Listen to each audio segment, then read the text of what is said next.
Hi guys, मैं हूं निखिल और आप देख रहे हैं बस tweet tech. Guys, run command हमारे विंडोज ऑपरेटिंग सिस्टम की एक ऐसी यूटिलिटी है जिसको हम विंडो प्लस आर दबाकर तो ओपन करते हैं, लेकिन इससे हम ऐसी कमांड भी एक्सेस कर पाते हैं जो हमें अक्सर जीयूआई इंटरफेस में देखने को नहीं मिलती। यानी कि ऐसी एप्लीकेशन, ऐसी कमांड हम एक्सेस करते हैं जो एक तरीके से विंडोज का सीक्रेट होती है। इनफैक्ट हम खुद की कस्टमाइज की हुई कमांड भी, खुद की कस्टमाइज की हुई एप्लीकेशन भी हम रन कमांड की हेल्प से एक्सेस कर पाते हैं। लेकिन काफी सारे ऐसे यूजर्स भी हैं जो नहीं चाहते कि जो कमांड वो यूज कर रहे हैं उनको कोई और यूज कर पाए, और कोई भी इजीली यूज इसलिए कर पाता है क्योंकि रन कमांड, जो भी कमांड आप यूज करते हैं उसकी हिस्ट्री सेव कर लेता है। कैसे, आप देखिए, जब भी मैं विंडो प्लस आर दबाऊंगा तो जो रिसेंट में यूज की गई कमांड है वो आपको यहाँ पे नजर आ जाएगी। ठीक है, और जैसे ही मैं अगर इस एरो बटन पे क्लिक करता हूं तो जो भी कमांड मैंने आज तक यूज ली है वो मुझे यहाँ पे उनकी लिस्ट यहाँ पे शो हो रही है। इनफैक्ट इससे ये पता चलता है कि मैंने रिसेंटली कौन कौन सी कमांड यहाँ पर यूज ली। तो काफ़ी सारे टीचर्स हैं, प्रोफेसर्स हैं, एडमिन यूजर्स हैं, वो नहीं चाहते कि उनके स्टूडेंट, उनके एम्प्लॉय या फिर कोई अदर यूजर को ये पता चले कि वो रिसेंटली कौन सी कमांड यूज करके गए। और पब्लिक सिस्टम पे हमें कोई हिस्ट्री छोड़नी भी नहीं चाहिए जिससे कि सामने वाले को पता ना लगे कि आपने रिसेंटली क्या किया। ठीक है, तो हम इस लिस्ट को कैसे क्लियर करेंगे, क्लीन कर सकते हैं, ये मैं आपको बताने वाला हूँ। तो ये जो टास्क हम परफॉर्म करेंगे रजिस्ट्री एडिटर टूल की हेल्प से। तो रजिस्ट्री एडिटर टूल में आपको एक एड्रेस फॉलो करना है, ठीक है, जिससे कि आप पर्टिकुलर की तक डायरेक्ट पहुंच जाएंगे। तो वो एड्रेस रहेगा ये। इस एड्रेस को आप ध्यान से देखिए। एच की करंट यूजर को जब आप एक्सपेंड करेंगे तो यहां पे सॉफ्टवेयर आएगा। सॉफ्टवेयर को एक्सपेंड करने पे Microsoft, then Windows, then current version, then Explorer, then run MRU. जब आप मैनुअली करें तो आप इस तरीके से एक्सपेंड करते हुए आप रन एमआरयू तक पहुंच सकते हैं। लेकिन अगर आप चाहें तो इसको डायरेक्ट इस एड्रेस को कॉपी कर सकते हैं। इस तरीके से मैंने कॉपी किया और ओपन कीजिए विंडो प्लस आर दबा के REGEDIT रजिस्ट्री एडिटर टूल और ओके बटन पे क्लिक कीजिए। तो यहां पे आपके सामने direct registry editor tool open हो जाएगा। ठीक है, और यहां पे जो एड्रेस आपने कॉपी किया है, आपको एड्रेस बार में जाना है, जो पहले से एड्रेस है यहां पे उसको सिलेक्ट करना है। देन यहां पे सिलेक्ट करने के बाद राइट क्लिक करके आप पेस्ट कर देंगे। तो जो आपने पेस्ट किया है वो एड्रेस यहां पे आ जाएगा। इस तरीके से एड्रेस आप लिख सकते हैं, अदरवाइज डिस्क्रिप्शन से आप कॉपी भी कर सकते हैं। ठीक है, जैसे आपने यहां पे इस एड्रेस को पेस्ट किया और एंटर बटन दबाया तो आप डायरेक्ट इस रन एमआरयू की में पहुंच जाते हैं, एक्सपेंड करते हुए पर्टिकुलर की को। एच की करंट यूजर में software, Microsoft, then Windows, then current version, Explorer, then run MRU. इस तरीके से एक्सपेंड करते हुए पहुंच जाते हैं।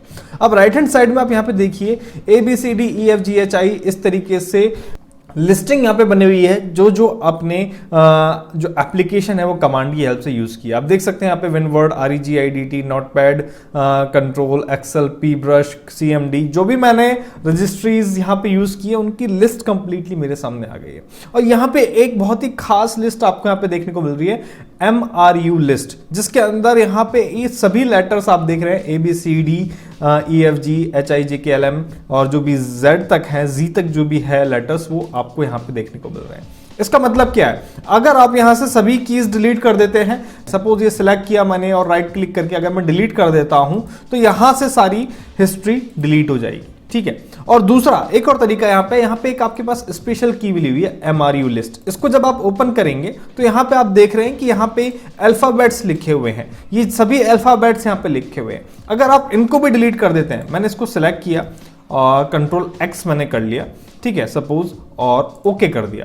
ओके करने के बाद जब मैं विंडो प्लस आर दबा के रन कमांड वापस ओपन करता हूं और इस एरो बटन पे क्लिक करता हूं तो आप देख सकते हैं यहाँ पे ये पूरा ब्लैंक आ रहा है।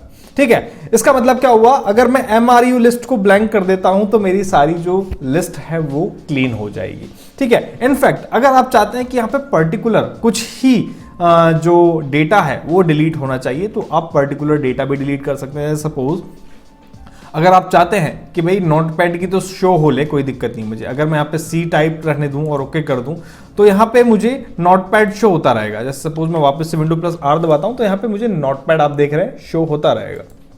ठीक है, इसी तरीके से यहाँ पे जब भी आप विंडो प्लस आर में जब भी आप एक नया कमांड यहाँ पे एंटर करेंगे तो उसकी एंट्री MRU लिस्ट में यहाँ पे हो जाएगी। ठीक है, तो आप चाहें तो यहाँ से ये सभी कीज डिलीट कर सकते हैं या फिर आप MRU लिस्ट को आप खाली कर सकते हैं। तो बाकी ये ऑटोमेटेड प्रोसेस है। जब भी आप कमांड एक नई क्रिएट करेंगे तो यहाँ पे ऑटोमेटिकली रजिस्ट्री क्रिएट होगी और MRU लिस्ट में उसकी एंट्री ऑटोमेटिकली होगी। तो ये एक नॉर्मल तरीका है, एक आसान तरीका है जिसको आप फॉलो कर सकते हैं। और मैं प्रेफर करता हूँ MRU लिस्ट को खाली करना जिससे कि यहां पर डायरेक्ट क्लीन हो जाए, मुझे और कुछ फालतू की कीज डिलीट ना करना पड़े। क्योंकि कई बार क्या होता है जब हम डायरेक्ट रजिस्ट्री डिलीट करते हैं तो कुछ एरर आपको फेस करने पड़ सकते हैं। तो आप रजिस्ट्री डिलीट करने से बेहतर है कि आप MRU लिस्ट को ब्लैंक कर दें अगर आप चाहते हैं कि रन कमांड की हिस्ट्री डिलीट हो जाए। अब आप देख सकते हैं मैंने वापस से इसमें पेस्ट कर दिया तो रन कमांड की जो हिस्ट्री है वो वापस से आ जाएगी। आप देख सकते हैं यहाँ पे वापस से आ गई है और वापस से मैं इसको डिलीट ब्लैंक कर देता हूं इस तरीके से, ठीक है, और ओके कर देता हूं तो वापस से चली जाएगी, तो वापस से चली जाएगी। Windows+R दबाया, इस तरीके से चली गई। तो ये एक आसान तरीका है कि आप किस तरीके से क्लीन करना चाहते हैं अपने रन कमांड की हिस्ट्री को। अगर आपको वीडियो अच्छा लगा हो तो लाइक कीजिएगा, और जिन जिन का जो सवाल था, जिनको अपने सवालों का जवाब मिला है, आप वो कमेंट करके जरूर बताइएगा कि किन किन को सवाल का जवाब मिला है। मैं मिलता हूं नेक्स्ट वीडियो में नई इंफॉर्मेशन के साथ, किसी सवाल के साथ। देखते रहिए बस2टेक और सीखते रहिए रोजाना कुछ ना कुछ नया। धन्यवाद, जय हिंद।